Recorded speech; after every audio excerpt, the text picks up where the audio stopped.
Everyone, thank you for coming at Ankita's English diaries. और मैं हूं अंकिता। अगर आप भी फर्राटेदार इंग्लिश बोलना चाहते हैं तो फॉलो करिए मिशन लर्न इंग्लिश को। आप ये सारी ही वीडियोस टॉप राइट में आई मार्क टच करके देख सकते हैं या फिर डिस्क्रिप्शन बॉक्स में दिए गए लिंक्स को भी चेक कर सकते हैं। आज मिशन लर्न इंग्लिश के पार्ट 21 में हम लोग पढ़ेंगे टेंसेस। टेंसेस इंग्लिश ग्रामर का बहुत ही ज्यादा इंपॉर्टेंट टॉपिक है, या फिर ये कह लीजिए कि ये इंग्लिश ग्रामर की जान है। और यही टेंसेस दे देते हैं कई बार लोगों को टेंशन, क्योंकि शायद 12 टेंसेस हैं और 12 टेंसेस के अलग अलग 12 फॉर्मूले, अलग अलग यूजेस, और उसके बाद जब लोग इनको रटते हैं, समझते नहीं है, रटते हैं, तो कंफ्यूजन हो जाता है। लेकिन आज मैं आपको समझाऊंगी टेंसेस बहुत ही आसान तरीके से। हम लोग देखेंगे हिंदी के सेंटेंसेस और वहां पर चीजें कैसे चेंज हो रही है, वहीं से सीखेंगे इंग्लिश के टेंस। तो सिर्फ आधा घंटा और टेंसेस क्लियर। टेंस का मतलब होता है टाइम, और हम टाइम को 3 तरीके से दिखा सकते हैं। पास्ट टेंस यानी कि भूतकाल, प्रेजेंट टेंस वर्तमान काल, और फ्यूचर टेंस भविष्य काल। अब इस टाइम को पहचानेंगे कैसे? तो जब भी हमारे सेंटेंस के लास्ट में था, थी, थे आता है तो वो भूतकाल का होता है। हूँ, है या है आता है तो प्रेजेंट टेंस होता है। और सेंटेंस के लास्ट में गा, गी, गे आता है तो फिर वो होता है फ्यूचर टेंस का। खाएंगे, खेलेंगे, कूदेंगे, वो है भविष्य काल। अब मैं आपको दिखाऊंगी एक एग्जाम्पल। तो ये मैंने लिखे हैं यहाँ पर 4 सेंटेंसेस। अगर आप ऑब्जर्व करेंगे तो हर सेंटेंस के लास्ट में है हूँ, यानी कि ये सारे ही सेंटेंस हैं प्रेजेंट टेंस से। आप वीडियो पॉज करिए और ये चेक करिए कि इनमें डिफरेंस क्या है। आपने देखा होगा कि हर सेंटेंस का अलग अलग यूज है और हर सेंटेंस अलग अलग मूड को, अलग अलग एस्पेक्ट को दिखा रहा है। यानी कि एक ही टाइम में हम 4 तरीके की चीजें दिखा सकते हैं। और इससे ये समझ आता है कि हमारे पास है 3 टाइम, पास्ट, प्रेजेंट और फ्यूचर, और हम हर टाइम में दिखा सकते हैं 4 मूड, सिंपल, कॉन्टिन्यूस, परफेक्ट और परफेक्ट कॉन्टिन्यूस। तो हमारे पास निकल के आते हैं total 12 tense. Present simple, present continuous, present perfect continuous, past simple, past continuous, past perfect continuous, future simple, future continuous, future perfect और future perfect continuous. Present simple पहचानेंगे कैसे? जब भी आपके किसी हिंदी के सेंटेंस के लास्ट में आता है ता, ती या फिर ते, तो वो होता है प्रेजेंट सिंपल। जैसे वह हर रोज सुबह मॉर्निंग वॉक पे जाता है, मैं शाम को बैडमिंटन खेलती हूँ, हम संडे को सफाई करते हैं। तो ये सारे ही सेंटेंसेस ता, ती, ते में एंड होने वाले होते हैं प्रेजेंट सिंपल। प्रेजेंट सिंपल का पहला यूज होता है हैबिट्स, यानी कि दिखाता है हमारी आदत। मैं कॉफी पीती हूँ, I drink coffee. She talks politely। Present simple दिखाता है फैक्ट्स या फिर universal truth. Planets revolve around the sun, ये एक यूनिवर्सल ट्रूथ है। मेरी बहन इंजीनियर है तो she works as an engineer, ये एक फैक्ट है। पानी 0 डिग्री सेल्सियस में जम जाता है तो water freezes at 0 degree Celsius, ये एक साइंस का फैक्ट है। Regular and irregular actions, regular यानी कि कोई भी एक्शंस जो फिक्स टाइम पीरियड में हो रहे हैं, रूटीन का हिस्सा है। इरेगुलर एक्शंस यानी कि जो होते हैं पर उनका टाइम फिक्स नहीं है। You play badminton every morning, fix है, रेगुलर एक्शंस है। Earthquake erupts in the north India, भूकंप आता है पर उसका टाइम फिक्स नहीं है। अब देखेंगे प्रेजेंट सिंपल का कंस्ट्रक्शन। तो प्रेजेंट सिंपल का जो पॉजिटिव सेंटेंस होता है वहां पे सब्जेक्ट के साथ लगता है वर्ब की फर्स्ट फॉर्म। और अगर आपका सब्जेक्ट है ही, शी, इट या फिर सिंगुलर नाउन यानी कि एक वचन संज्ञा, तो फिर वर्ब की फर्स्ट फॉर्म के साथ लगेगा एस या फिर ईएस। जैसे dog barks, she sings. Present simple का नेगेटिव सेंटेंस यानी कि नकारात्मक वाक्य में लगता है डू नॉट या फिर डज नॉट, और सिर्फ वर्ब का first form, S E S नहीं लगता है। ही, शी, इट और सिंगुलर नाउन के साथ लगेगा डज नॉट, बाकी सारे सब्जेक्ट्स के साथ लगता है डू नॉट। प्रेजेंट सिंपल का इंटेरोगेटिव सेंटेंस यानी कि प्रश्नवाचक वाक्य में एज ऑलवेज सब्जेक्ट और हेल्पिंग वर्ब इंटरचेंज हो जाते हैं। ये हम लोगों ने मिशन लर्न इंग्लिश के पार्ट 2 में पढ़ा था कि सेंटेंसेस का स्ट्रक्चर कैसे बनता है। तो ज्यादा डिटेल्स के लिए आप फॉलो करिए मिशन लर्न इंग्लिश का पार्ट 2।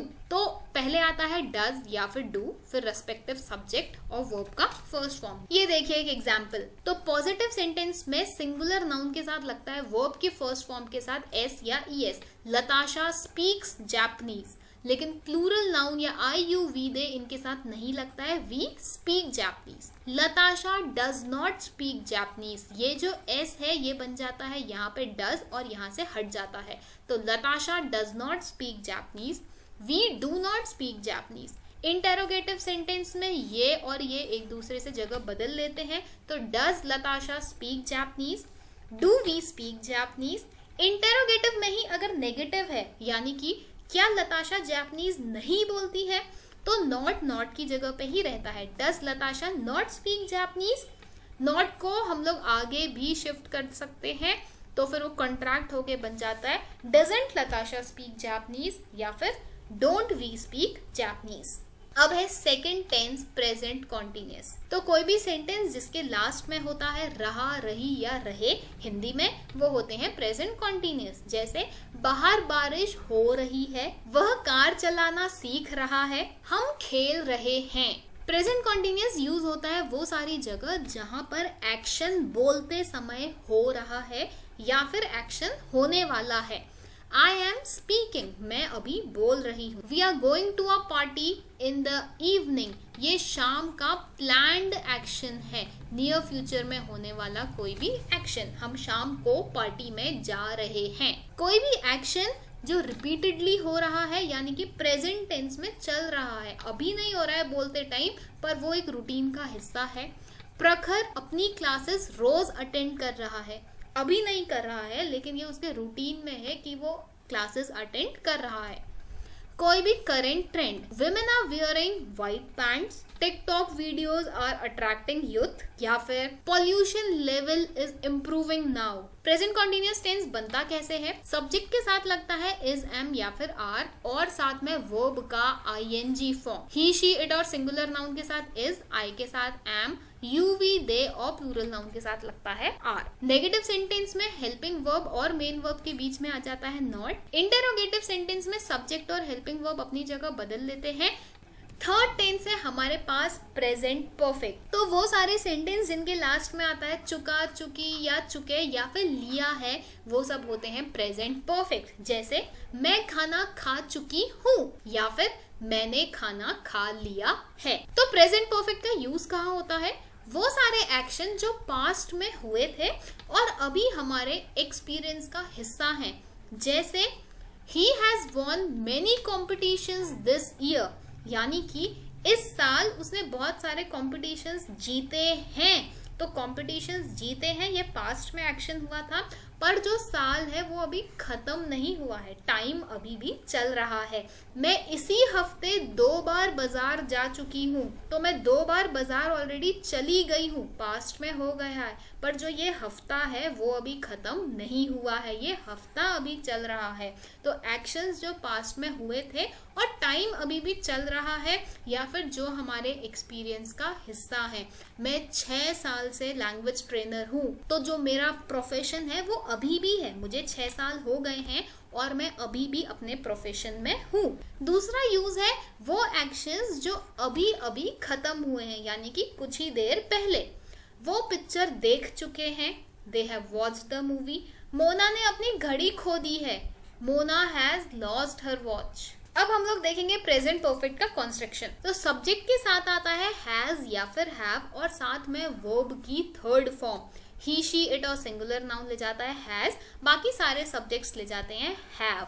नेगेटिव सेंटेंस में हैज और हैव के साथ लग जाता है नॉट, वर्ब की थर्ड फॉर्म ही यूज होती है। इंटेरोगेटिव सेंटेंस में हैज, हैव और सब्जेक्ट अपनी जगह इंटरचेंज कर लेते हैं। तो has dog bitten, have I played chess, have the students studied है, क्या कुत्ते ने काट लिया है, क्या मैंने चेस खेल लिया है, या फिर क्या मैंने चेस खेला है, क्या इन बच्चों ने यहाँ पढ़ा है। नेक्स्ट है हमारे पास present perfect continuous tense.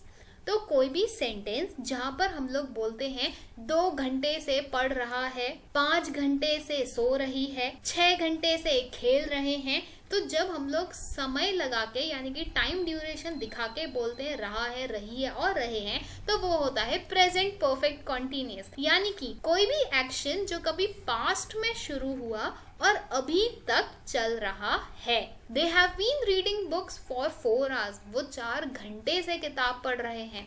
She has been playing since morning, वह सुबह से खेल रही है। Anu has been living in Bangalore since 2011। 2011 से अनु बैंगलोर में रह रही है। अगर आप गौर करेंगे तो टाइम दिखाने के लिए हमने दो प्रीपोजिशंस का यूज किया है, सिंस और फॉर। वो सारे सेंटेंसेस जहां पर हम लोग किसी पॉइंट ऑफ टाइम को पॉइंट आउट करते हैं, जैसे मंडे, मार्च 2011, 8 AM, इवनिंग, वहां पे लगता है सिंस। और वो सारा टाइम जहां पर हम लोग समय की अवधि दिखाते हैं यानी कि ड्यूरेशन दिखाते हैं, वहां पे हम लोग यूज करते हैं फॉर। तो ये डिफरेंस बहुत ही ज्यादा इंपॉर्टेंट है, इसको याद करिएगा। और अगर आप ट्रिक के साथ इसको बस दिमाग में बैठाना चाहते हैं तो जहां पर हम लोग नंबर और वर्ड का कॉम्बिनेशन यूज करते हैं, यानी कि नंबर पहले आता है और फिर आ जाता है कोई word, 5 days, 3 months, 6 years, 2 hours, वहां पर हम लोग यूज करते हैं फॉर। और जहां पर सिर्फ वर्ड होता है या फिर सिर्फ नंबर होता है, वहां पे हम लोग यूज करते हैं सिंस। प्रेजेंट परफेक्ट कॉन्टिन्यूअस बनता कैसे है? तो ही, शी, इट और सिंगुलर नाउन के साथ हम लोग यूज करते हैं हैज बीन, साथ में वर्ब का ING form. I, you, we, they और प्लूरल नाउन के साथ हम लोग यूज करते हैं हैव बीन और साथ में ING form. Dog has been barking all night. एक चीज देखिएगा, यहाँ पर मैंने सिंस या फॉर नहीं लगाया है, तो जहां पर हम लोग फ्रेजेस यूज करते हैं ऑल मॉर्निंग, ऑल नाइट, वहां पे हम लोग सिंस फॉर का यूज नहीं करते हैं। I have been playing chess since childhood. मैं बचपन से चेस खेल रही हूँ। नेगेटिव सेंटेंस में हैज, हैव के बाद आ जाता है नॉट, फिर बीन और वर्ब का आईएनजी फॉर्म। इंटेरोगेटिव सेंटेंस में हैज, हैव आ जाता है पहले, उसके बाद सब्जेक्ट, फिर बीन और वर्ब का आईएनजी फॉर्म। और यहाँ पर हमने खत्म करा है अपना प्रेजेंट टेंस। तो आपकी रिवीजन के लिए मैंने आपके लिए रखी है यहाँ पर एक छोटी सी exercise, fill in the blanks है। सेंटेंस का टेंस समझिए और एप्रोप्रिएट वर्ब को यूज करिए। हम लोग देखेंगे फिफ्थ टेंस यानी कि पास्ट सिंपल। तो वो सारे सेंटेंस जिनके लास्ट में या, ता, साथ में था, थे, थी आता है, वो होते हैं पास्ट सिंपल। जैसे वह कल नैनीताल गया था। तो ये या में ई की मात्रा भी हो सकती है, वैसी ता में ई की मात्रा भी हो सकती है, या ए की मात्रा भी हो सकती है, डिपेंडिंग हमारा सब्जेक्ट कैसा है। मैंने कल आइसक्रीम खाई थी।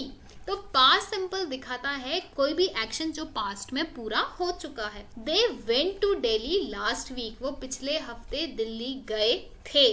पास्ट सिंपल दिखाता है हैबिचुअल एक्शन इन पास्ट। तो कई बार हमारी पास्ट की हैबिट्स को दिखाने के लिए भी पास्ट सिंपल यूज होता है।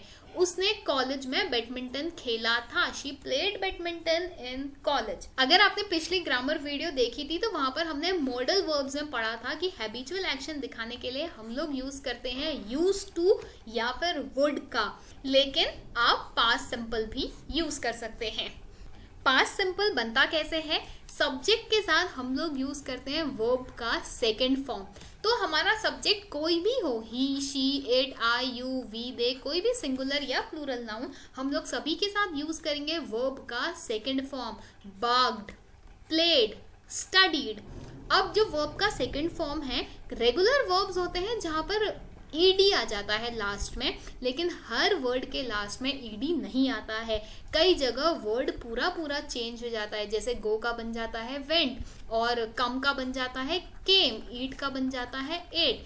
कई जगह पे वर्ड चेंज ही नहीं होता है, जैसे कट कभी चेंज नहीं होता है, पुट कभी चेंज नहीं होता है। तो वो आपको याद करना पड़ेगा, वो प्रैक्टिस से आपको चीजें मेमोराइज हो जाएंगी। पास्ट सिंपल में हम लोग यूज करते हैं वर्ब का सेकंड फॉर्म। नेगेटिव सेंटेंस में यूज होता है डिड नॉट और साथ में वर्ब का फर्स्ट फॉर्म। तो the dog did not bark, I did not play chess, students did not study. Interrogative sentence में हम लोग हेल्पिंग वर्ब और सब्जेक्ट को इंटरचेंज कर लेते हैं। पास्ट सिंपल के ट्रांसफॉर्मेशन को समझने के लिए मैं आपको दिखाऊंगी एक एग्जाम्पल। तो सब्जेक्ट के साथ लगेगा वर्ब का second form. Latasha spoke Japanese, Latasha did not speak Japanese, did Latasha speak Japanese, या फिर didn't Latasha speak Japanese. 6 tense है हमारा पास्ट कॉन्टिन्यूअस टेंस। तो वो सारे सेंटेंस जिनके लास्ट में है रहा था, रही थी या रहे थे, वो होते हैं पास्ट कॉन्टिन्यूअस टेंस। वो सारे एक्शंस जो पास्ट में हो रहे थे, जैसे एक एग्जांपल लेते हैं, पहला सेंटेंस है I was watching movie when she came. तो मैं मूवी देख रही थी और फिर मेरी फ्रेंड आ गई, तो फिर मैंने मूवी बंद करी, बाहर गई और अपनी फ्रेंड से मिली। तो जब मेरी फ्रेंड आई मैं मूवी देख रही थी। I was watching movie when she came. अगर आप पास्ट में हो रहे एक्शन का जो टाइम दिखा रहे हैं वो किसी और एक्शन की हेल्प से दिखा रहे हैं, तो आप लोग यूज करेंगे पास्ट सिंपल फॉर्म यानी कि वर्ब का second form. I was going to a party in the evening. मैं शाम को एक पार्टी में जा रही थी। सब्जेक्ट के साथ आप लगाएंगे वॉज वर, साथ में वर्ब का ing फॉर्म। तो ही शी इट और सिंगुलर नाउन के साथ वॉज, आई के साथ भी वॉज, बाकी यू वी दे और प्लूरल नाउन के साथ लगता है were. Dog was barking at 11 PM। यहाँ पर मैंने एक पर्टिकुलर टाइम मेंशन करा है। I was playing chess when you called. यहाँ पर जो मैंने पास्ट का टाइम है वो दूसरे एक्शन की हेल्प से दिखाया है।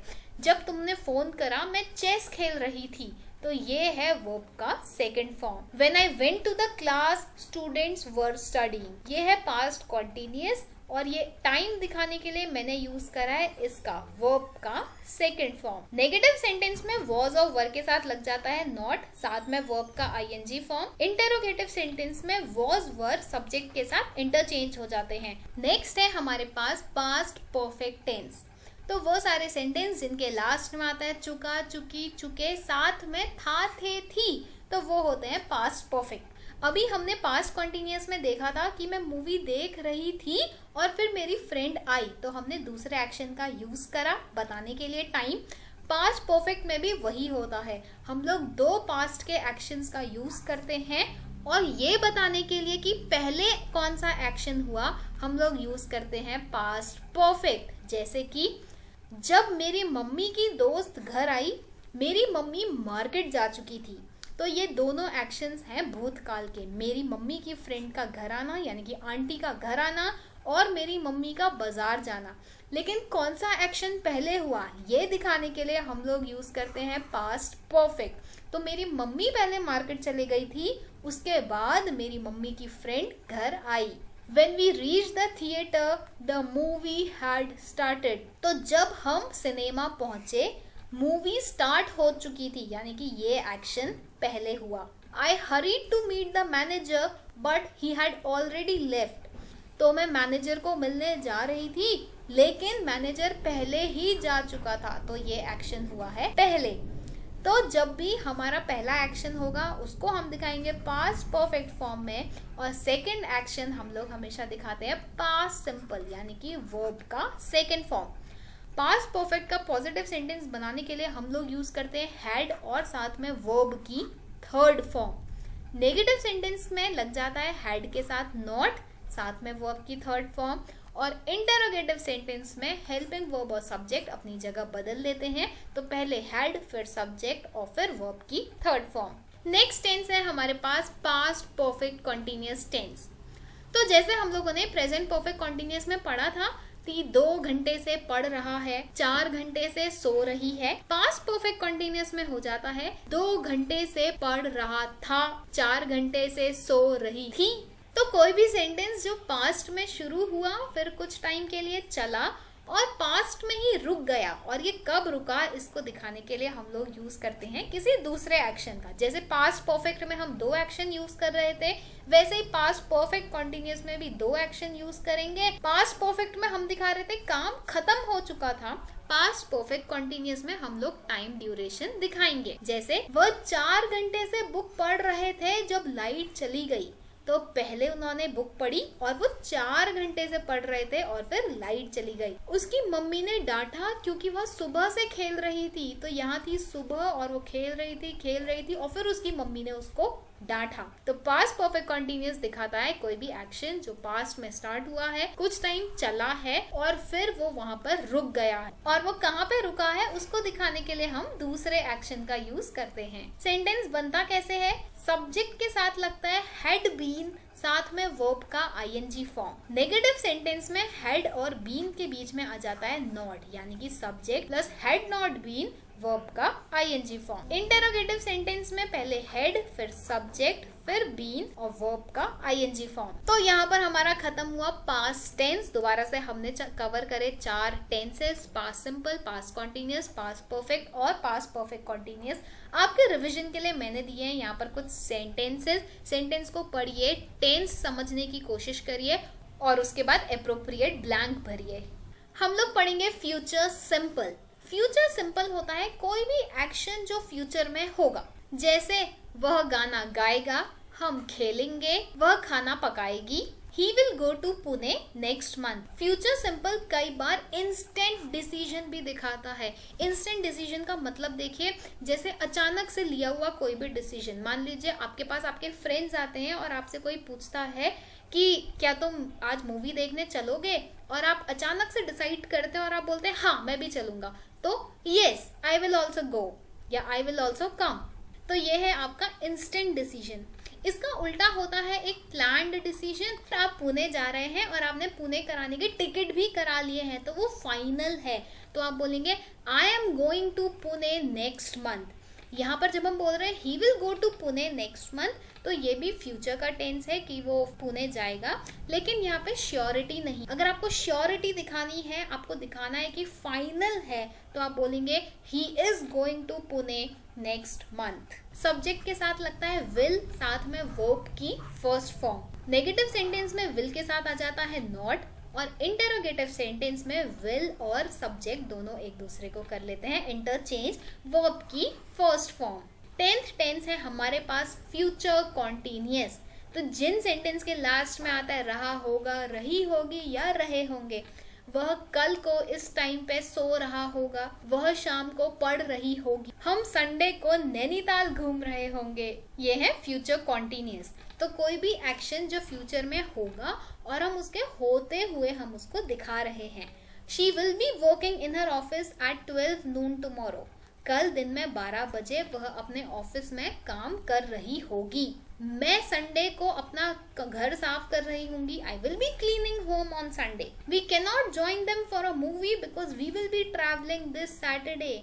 हम उनके साथ मूवी देखने नहीं जा सकते हैं क्योंकि हम सफर कर रहे होंगे। फ्यूचर कॉन्टिन्यूअस में सब्जेक्ट के साथ लगता है विल बी, साथ में वर्ब का आईएनजी फॉर्म और ऑब्जेक्ट। नेगेटिव सेंटेंस में विल नॉट बी, वर्ब का आईएनजी फॉर्म। इंटेरोगेटिव सेंटेंस में विल, फिर सब्जेक्ट और फिर बी प्लस वर्ब का ING form. Amit will be meeting, Amit will not be meeting, will Amit be meeting. Next है हमारे पास 11th टेंस यानी कि फ्यूचर परफेक्ट। तो वो सारे सेंटेंसेस जिनके लास्ट में होता है चुका होगी, चुकी होगी, चुके होंगे, लिया होगा, ली होगी या लिए होंगे, वो सारे होते हैं फ्यूचर परफेक्ट। जैसे कि हम कल इस समय तक दिल्ली पहुंच चुके होंगे। तो कोई भी एक्शन जो हम लोग फ्यूचर के किसी टाइम पे बता रहे हैं कि वो खत्म हो जाएगा, तो वो होता है future perfect. The students will have covered half syllabus by October. अक्टूबर तक बच्चे आधा सिलेबस खत्म कर चुके होंगे। इस साल के अंत तक वह 6 साल पढ़ा चुका होगा। He will have taught for 6 years by the end of this year. Positive sentence में सब्जेक्ट के साथ आता है will have, साथ में वर्ब की third form. He will have traveled 5 nations by next year. वह अगले साल तक 5 कंट्रीज घूम चुका होगा। नेगेटिव सेंटेंस में विल नॉट हैव आ जाता है वर्ब की थर्ड फॉर्म के साथ, और इंटेरोगेटिव सेंटेंस में पहले विल, फिर सब्जेक्ट, फिर हैव और वर्ब की थर्ड फॉर्म। अब है टेंस का लास्ट टेंस यानी कि फ्यूचर परफेक्ट कॉन्टिन्यूअस। तो प्रेजेंट परफेक्ट कॉन्टिन्यूअस में था 3 घंटे से पढ़ रहा है, पास्ट परफेक्ट कॉन्टिन्यूअस था 3 घंटे से पढ़ रहा था, फ्यूचर परफेक्ट कॉन्टिन्यूअस है 3 घंटे से पढ़ रहा होगा।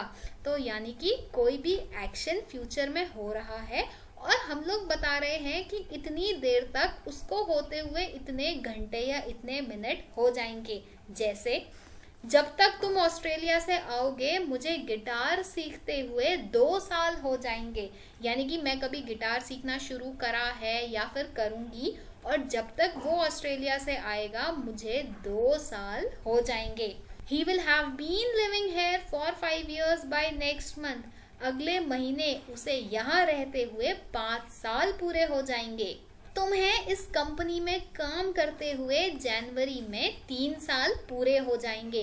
तो कोई भी एक्शन जो हो रहा है या होगा और किसी पर्टिकुलर टाइम ड्यूरेशन में उसको उतना टाइम हो जाएगा, ये दिखाने के लिए हम लोग यूज करते हैं future perfect continuous.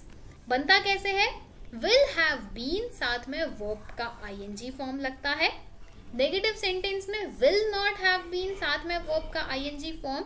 Interrogative sentence में पहले विल फिर सब्जेक्ट हैव बीन और साथ में वर्ब का आईएनजी फॉर्म। ये है विल द डॉग, ये है टाइपिंग मिस्टेक। तो ये थे हमारा फ्यूचर टेंस। हमने पढ़ा future simple, future continuous, future perfect और फ्यूचर परफेक्ट कॉन्टिन्यूअस। आपके लिए यहाँ पर कुछ एक्सरसाइज और यहाँ पर होते हैं टेंस खत्म। अब मैंने आपके लिए बनाए हैं कुछ चार्ट जहाँ पर आप 12 के 12 टेंस एक साथ देख पाएंगे और उनका डिफरेंस समझ पाएंगे। आप अपनी सुविधा के अनुसार जो भी चार्ट आपको अच्छा लगता है, जो चार्ट आपको समझ आता है, आप उसका स्क्रीनशॉट ज़रूर लें, ताकि आप कभी भी उसमें अगर एक नज़र भी डालेंगे तो आपको चीज़ें बहुत अच्छे से समझ आ जाएंगी। तो यहाँ पर मैंने लिखा है किसी भी टेंस के लास्ट में हिंदी में क्या आता है और जब आप उसे इंग्लिश में लिखेंगे तो क्या फॉर्मूला यूज होगा, वो मैंने यहाँ पर दिया है। अब आप देखिए एक चीज़ गौर करिए, जब ये आपका कोई भी टेंस है कॉन्टिन्यूअस में है तो हमेशा लगेगा आईएनजी फॉर्म। वैसे ही आपका कोई भी टेंस परफेक्ट में है तो वर्ब की थर्ड फॉर्म, और कोई भी टेंस है आपका परफेक्ट कॉन्टिन्यूअस में तो लगेगा बीन के साथ वर्ब का आईएनजी फॉर्म। पास्ट में हम लोग यूज करते हैं हैड और प्रेजेंट में हम लोग यूज करते हैं हैज हैव का। वैसे फ्यूचर में हम लोग यूज करते हैं विल हैव का। तो ये कुछ चीजें हैं जिनको अगर आप ऑब्जर्व करेंगे तो आप जानेंगे कुछ एक पर्टिकुलर पैटर्न में चीजें चल रही हैं। अब मैं आपको दिखाऊंगी एक चार्ट और जहां पर है एक ही टाइप का सेंटेंस और उसको मैंने 12 टेंसेस में चेंज करा है। तो सेंटेंस है सेब खाने की बात हो रही है और मैंने उसको 12 टेंसेस में ट्रांसलेट करा है। ये स्क्रीनशॉट अगर आप ले ले तो बहुत ही ज़्यादा इंपॉर्टेंट है, आपको समझ आएगा कि कोई एक सेंटेंस कैसे ट्रांसफॉर्म होता है। और इसी के साथ आपके लिए मैंने बनाया है एक चार्ट और, जहाँ पर मैंने लिखे हुए हैं हिंदी के सेंटेंसेस और इंग्लिश के सेंटेंसेस दोनों ही साथ में। और यहाँ पर होती है टेंसेस की वीडियो खत्म। That's all for the video. Now I have done my part, now it's your turn. Tenses बहुत ही ज़्यादा इजी हैं पर ज़रूरत है उनको समझने की। आप ले लीजिए तीनों ही चार्ट्स का स्क्रीनशॉट। आप जब भी इनको देखेंगे तो आपको धीरे धीरे पैटर्न समझ आने लगेगा और टेंस हो जाएंगे आपकी मुट्ठी में। अब अगर आपके पास है कोई डाउट तो मुझसे कमेंट सेक्शन में ज़रूर पूछेगा, या फिर कोई पर्टिकुलर टेंस है जो आपको ज़्यादा डिफिकल्ट लगा या फिर डिफरेंस नहीं समझ आया, आप मुझे वो भी ज़रूर बताइएगा। मैं उसी टेंस में नेक्स्ट वीडियो लेकर आऊँगी। इस वीडियो को अपने सभी फ्रेंड्स और रिलेटिव्स के साथ शेयर करिए ताकि हर कोई शौक से इंग्लिश बोल सके। Do not forget to follow the drill of like, comment, share and subscribe. English पढ़िए, सुनिए और मस्त होके बोलिए। Thank you. Have a great time with learning.